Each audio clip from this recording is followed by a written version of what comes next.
You're at home, those strong wind gusts leaving behind a lot of damage here in Tyler. Yeah, absolutely. The very intense thunderstorm for the second time this weather season. Third time in the last year. We've had radar indicated rotation come right through the city of Tyler. Near my house. Very intense. Yeah, twice.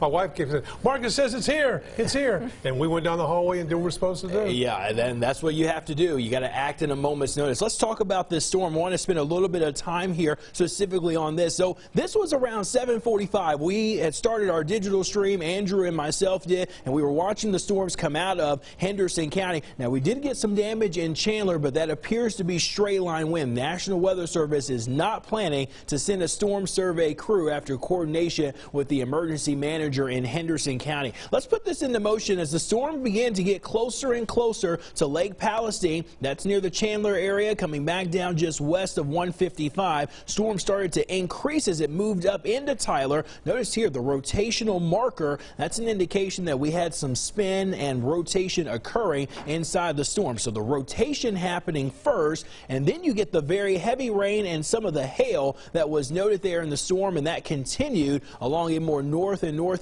path. But the radar presentation doesn't necessarily show it compared to what the actual wind detector would show it. This was at 7:45. As the storm was beginning to approach near Lake Palestine. So we're in East Henderson County. We've got wind shear here that is close to or even just above 100 miles an hour there. But again, that's taken very high up inside the storm. There's your circulation that starts to move over Lake Palestine. Notice as it crosses right across the lake there. This is taken, again, several thousand feet up, but we're probably looking at least 100+ mile-an-hour wind shear where the storm is rotating, and that continues right on into Tyler. We even get brighter reds and greens. Now, look at what was happening. This was at 8:02 as the storm was coming into downtown. We've got strong southeast wind moving in. That's why there's a lot of wind damage all along this area, but your rotational winds coming right at the center of the storm.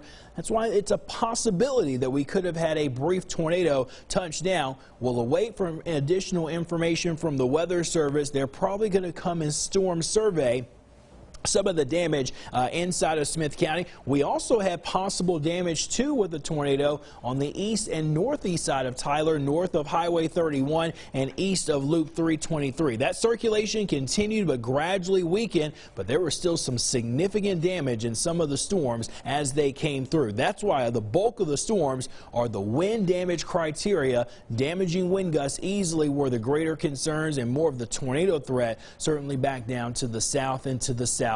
Well, tonight things have quieted down. We've got drier air that has moved in for today, and that will continue for tomorrow. But it only lasts for tomorrow. Then we're going back to the Gulf moisture that will pick up, and that'll set the stage for some rain chances this weekend. Highs today into the upper 70s and just shy of 80 degrees. Temperatures right now are down into the 50s, so we are cooling off efficiently tonight. Lindale at 60. We've got Athens at 61.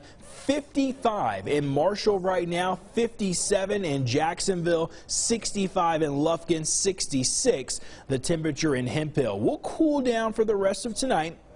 On our way down to the lower 40s in our northern counties. It's going to be chilly for everybody, but upper 40s to near 50 in Deep East Texas for tomorrow. A nice day if you need to get outside and get some yard work done, or if you unfortunately have to continue the severe storm cleanup. The weather's going to cooperate just fine. We've got temperatures tomorrow into the upper 70s, very close to 80 degrees on Thursday down in sections of Deep East Texas. It's the weekend that things get a little bit unsettled. Here come your clouds on Friday.